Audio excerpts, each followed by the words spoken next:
Hi, this is Caroline Levitt, author of Cruel, Beautiful World, and you're listening to the Cook Memorial Public Library podcast. Hello, and welcome to the Cook Memorial Public Library podcast, where we invite you to spend a few minutes with the staff at Cook Library. Happy Thanksgiving! I'm Cyndi Hammond, and I'm here to talk with some of our adult services staff members about what books they are particularly thankful for in this Thanksgiving Special Edition podcast. So let's find out what our staff members are particularly thankful for, and maybe along the way, you'll pick up some great recommendations of your own. Hi, I'm Jocelyn, and this year I'm very thankful for Symptoms of Being Human by Jeff Garvin. It's a book about a gender-fluid teen and their experience in high school. Very cool. So what about the book made you fall in love with it? I loved the really accurate depiction of mental health and anxiety and panic attacks and how to deal with them well. And I loved that therapy was portrayed as a positive and helpful thing, because it is, if it's done the right way for you as a person and how your brain works. So I was really excited about that. And yeah. That's very cool. So, because especially with the teen angst, the therapist is usually the antagonist and not the help that it usually is in real life. Right. So that's why I was super excited to see that was very different in this book. So is that what makes you thankful for it? Yeah, that's one of the main reasons.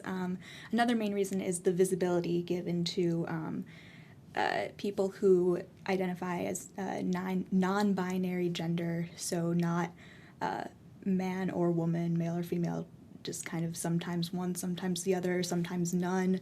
And that's what the gender-fluid main character is. Very cool. Yeah, I think that's what's really interesting about a lot of books that are coming out this year, is the whole representation is being taken a little bit more seriously every year. And that's why Symptoms of Being Human is a really great example of that this year, because it is something that's very new.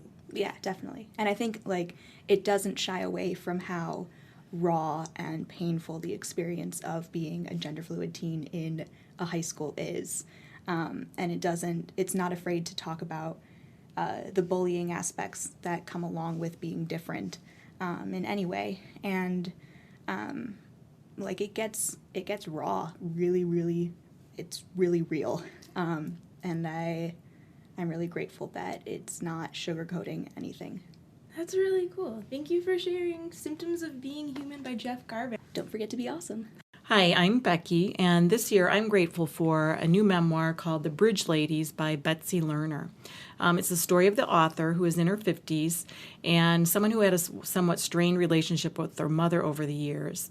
So sometime after she moves back to her hometown of New Haven, Connecticut, she tries to bury the hatchet for good and really try to get to know her mother better. As a bonus, she also gets to spend a lot of time with her mother's group of lady friends, who are all in their 80s and who have all gotten together to play bridge every Monday for the last 50 years. It's like the oldest running card game ever.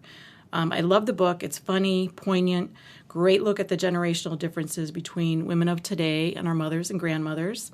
Also a loving tribute to the mother-daughter bond, and a wonderful look at the power of long friendships. I think readers will no doubt recognize a lot of the qualities in the ladies in the book and some of their own relatives, which is kind of fun. And as a bonus, you may even be inspired to play a little bridge.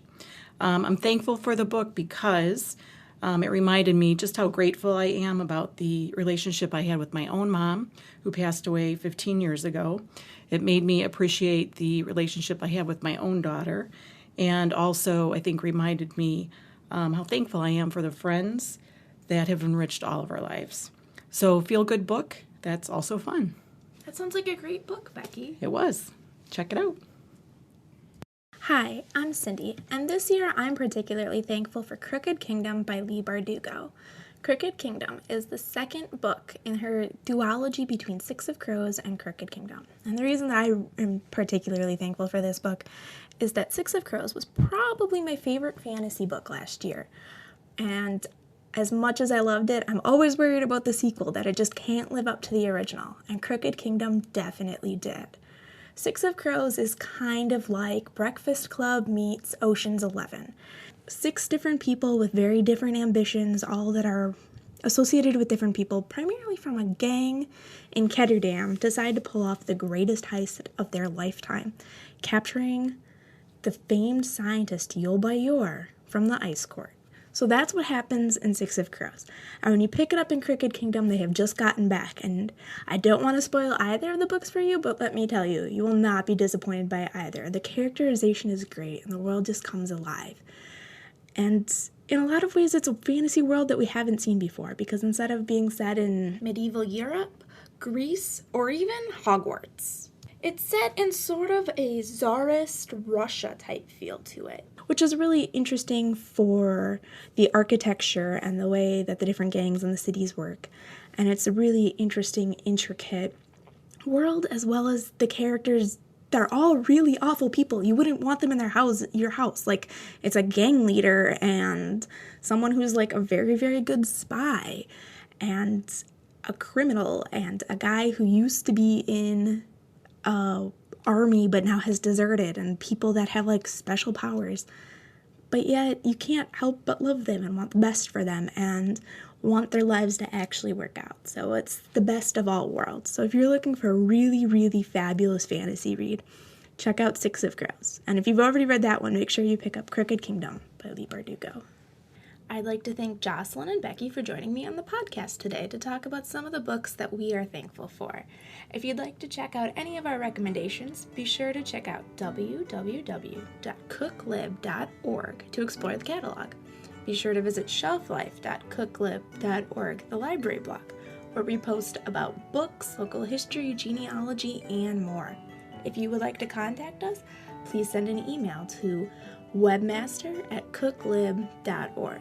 And we'd be especially thankful this year if you would share this podcast with your friends and family or leave us a rating on iTunes. Happy Thanksgiving, and until next time, keep reading, keep watching, keep listening.